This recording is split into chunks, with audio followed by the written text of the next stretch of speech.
உருளைக்கிழங்கு பொடி மாஸுக்கு ஒரு 1/2 கிலோ உருளைக்கிழங்கை 4 நாளாக கட் பண்ணி அதை குக்கரில் வச்சு ஒரு டம்ளர் தண்ணி ஊற்றி 4 விசில் வந்ததுக்கப்புறம் இப்படி எடுத்து தண்ணி வடித்து வைக்கலாம், தோலை உரிச்சிட்டு. அதுக்கப்புறம் ஒரு வானிலையில் 3 ஸ்பூன் நல்லெண்ணெயை ஊற்றின்னு அதில் 1/2 ஸ்பூன் கடுகு, 1/2 ஸ்பூன் உளுத்தம்பருப்பு, 1/2 ஸ்பூன் கடலைப்பருப்பு போட்டுன்னு அதுக்கு மேலே 1/2 ஸ்பூன் பெருங்காயம் போட்டுட்டு அதுக்கு மேலே ஒரு 1/2 ஸ்பூன் மஞ்சள், இஞ்சி பூண்டு ஒரு 1/2 ஸ்பூன், மல்லித்தூள் ஒரு 1/2 ஸ்பூன், ஒரு 4 காஞ்ச மிளகா போட்டுட்டு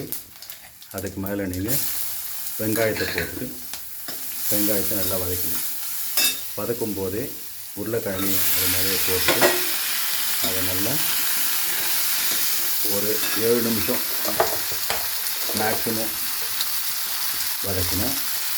அதில் ஒரு ஸ்பூன் உப்பு போட்டுட்டு நல்லா கலர் வச்சிங்கன்னா உங்களுக்கு உருளைக்கிழங்கு பொறுமையாக கிடைக்கும்.